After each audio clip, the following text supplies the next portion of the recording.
존경하고 사랑하는 강동 구민 여러분, 조동탁 의장님과 김남현 부의장님을 비롯한 선배 동료 의원 여러분, 김경탁 부구청장님과 관계 공무원 여러분, 그리고 지역 언론인 여러분, 안녕하십니까? 건설재정위원회 소속 강유진 의원입니다. 혹시 여러분은 영케어러라 불리는 가족 돌봄 청년에 대한 이야기를 들어보신 적이 있으신가요? 가족 돌봄 청년이란 가족 구성원이 질병 등의 이유로 장기간 돌봄과 간호를 필요로 하지만 이를 돌봐줄 가족 구성원이 없어 사실상 홀로 가족을 돌보며 생계를 책임지고 있는 청소년과 청년을 말합니다. 영국과 호주 등 해외의 국가에서는 가족 돌봄 아동과 청소년을 영케어러로 규정하여 일찍이 이들을 지원하기 위한 법률 근거와 각종 제도를 마련하였지만 우리나라는 이들에 대한 이야기가 사회적으로 알려지게 된 것도 얼마 되지 않아 체계적인 지원 체계가 없는 것이 현실입니다. 지금 우리 사회에는 청소년과 청년들이 홀로 생계의 부담을 떠안고 있는 가정이 많이 있으며 가족 돌봄 청년의 삶의 무게는 결코 가볍지 않습니다. 화면을 통해 그들의 삶을 함께 보시겠습니다. 외출별로 쓰러진 아버지를 홀로 간병하다 굶어 죽게 한 20대 영케어러 강모 씨 사연이 재조명되고 있습니다. 그냥 가족의 일이니까 엄마 아빠 대신해서 뭐 가장이니까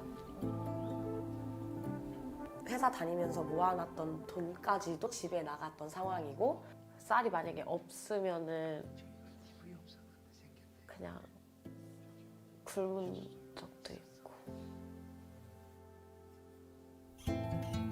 어머니 재활병원에서 계속 딱 붙어 있었는데 그때 이제 친구들은 나 어디 해외여행 간다, 나 어디 뭐 봉사활동 하러 왔다 이런 얘기를 들으면서 조금 많이 비참했던 것 같아요. 나는 여기서 과연 뭘 하고 있는 걸까. 어머니를 위한다고 하지만 나는 괜찮은 걸까 막 이런 생각 되게 많이 해서 진로를 이행하고 준비하고 학업을 해야 하는 시기인데 그것들을 가족 돌봄으로 인해서 놓쳐버린다는 것, 진로를 준비하지 못한다는 것, 결국은 진로를 포기하게 된다는 것. 진짜 큰 문제는 우리 사회가 그들을 방치했다는 게 가장 큰 문제라는 생각이 듭니다. 제 인생에 있어서 또 하나의 짊어야 될 짐을 이고 가는 느낌. 그로 인해서 내 다리에는 절대 풀 수 없는 족쇄가 달려있는 느낌.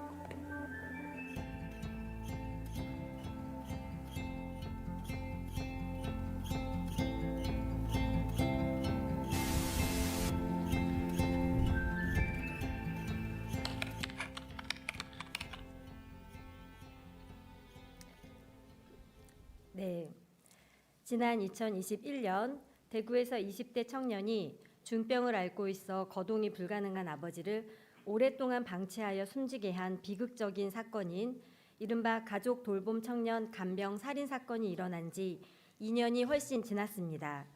이 사건을 계기로 가족 돌봄 청년 지원에 대한 본격적인 논의가 추진되어야 한다는 목소리가 나오고 있지만 아직까지 체계적인 실태 조사가 이루어지지 않아 그 수를 가늠할 수 없어 이들을 정확하게 구분하고 발굴하는 것조차 어렵습니다.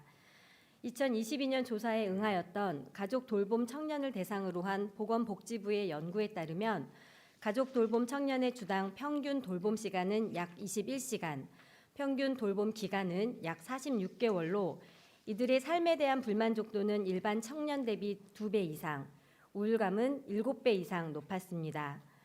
우리나라의 청소년 기본법 제5조에 따르면 청소년은 안전하고 깨끗한 환경에서 자기 발전을 추구하고 정신적, 신체적 건강을 해치거나 해칠 우려가 있는 모든 형태의 환경으로부터 보호받을 권리를 가진다라고 되어 있습니다.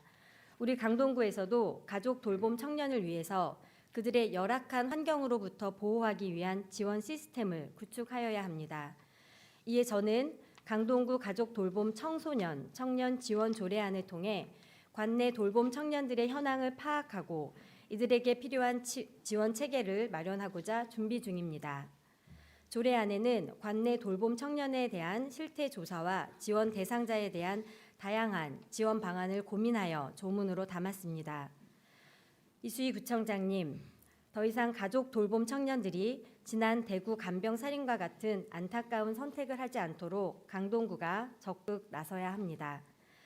그들의 무거운 짐을 덜어낼 건강한 사회 구성원으로서 미래를 꿈꿀 수 있도록 강동구가 가족 돌봄 청년에게 든든한 울타리가 되어주시길 바라며 이상으로 5분 발언을 마치겠습니다. 감사합니다.